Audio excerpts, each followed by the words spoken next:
नमस्कार दोस्तों, मैं शिवा आपको स्वागत करता हूं हमारे और आपके चैनल द हिंदू स्टोरी में। बर्बरीक, जिन्हें खाटू श्याम जी के नाम से भी जाना जाता है, महाभारत में एक महत्वपूर्ण लेकिन अक्सर अनदेखा किया जाने वाला पात्र है। वह पांडवों में से एक भीम के पोते और घटोत्कच और अहिलवती के पुत्र हैं। बर्बरीक एक बहादुर और शक्तिशाली योद्धा था जो असाधारण कौशल और दिव्य हथियारों से संपन्न था। छोटी उम्र से ही बर्बरीक को युद्ध में प्रशिक्षित किया गया था और वह भगवान शिव का भक्त बन गया था। उनका पराक्रम बेजोड़ था और उनके पास भगवान शिव द्वारा दिए गए 3 अचूक बाण थे। ये बाण असाधारण थे। पहला उन सभी लक्ष्यों को चिह्नित करता था जिन्हें वह नष्ट करना चाहता था। दूसरा उन सभी चीजों को चिह्नित करता था जिन्हें वह बचाना चाहता था। और तीसरा पहले बाण द्वारा चिह्नित लक्ष्यों को नष्ट कर देता था और बर्बरीक के तरकश में वापस आ जाता था। इन बाणों से बर्बरीक को विश्वास था कि वह कुछ ही क्षणों में युद्ध समाप्त कर सकता है। महान कुरुक्षेत्र युद्ध से पहले बर्बरीक ने अपनी मां से प्रतिज्ञा की थी कि वह हमेशा उस पक्ष की ओर से लड़ेगा जो कमजोर होगा। निष्पक्षता और न्याय की भावना से प्रेरित इस प्रतिज्ञा का युद्ध के परिणाम पर गहरा प्रभाव पड़ा होगा। जब पांडव और कौरव युद्ध के लिए तैयार हो रहे थे, बर्बरीक ने युद्ध देखने और जरूरत पड़ने पर इसमें भाग लेने का फैसला किया।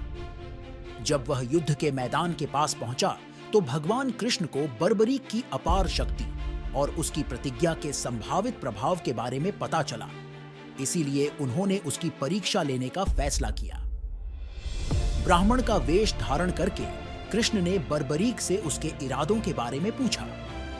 बर्बरीक ने अपनी प्रतिज्ञा और अपने 3 बाणों से युद्ध को जल्दी खत्म करने की अपनी क्षमता के बारे में बताया। कृष्ण यह समझते हुए कि बर्बरीक की भागीदारी अप्रत्याशित रूप से शक्ति संतुलन को बदल देगी, उसकी असली पहचान प्रकट करने का फैसला किया। कृष्ण ने बर्बरीक से पूछा कि अगर उसे पता चले कि जिस पक्ष का वह समर्थन कर रहा है वह मजबूत हो गया है, तो वह अपनी प्रतिज्ञा को कैसे पूरा करेगा।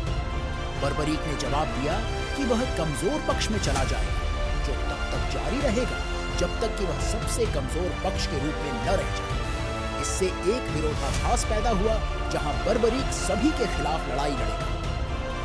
कृष्ण ने बर्बरीक की भागीदारी से होने वाली संभावित अराजकता और विनाश को महसूस करते हुए उससे वरदान मांगा। बर्बरीक कृष्ण के सच्चे इरादों से अनजान था, इसीलिए सहमत हो गया।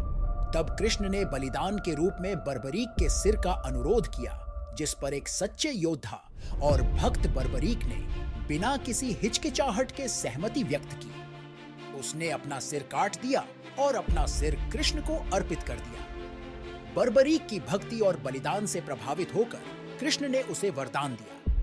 बर्बरीक के सिर को एक पहाड़ी की छोटी से पूरे युद्ध को देखने की क्षमता का आशीर्वाद दिया गया था। इस प्रकार बर्बरीक के सिर ने कुरुक्षेत्र युद्ध को देखा और शीश के दानी, अपना सिर दान करने वाला की उपाधि प्राप्त की। उनके बलिदान ने यह सुनिश्चित किया कि युद्ध उनके हस्तक्षेप के बिना अपने नियत मार्ग पर चलेगा। बर्बरीक की कहानी महाभारत में कर्तव्य, बलिदान और धर्म की जटिलताओं के विषयों की एक शक्तिशाली याद दिलाती है।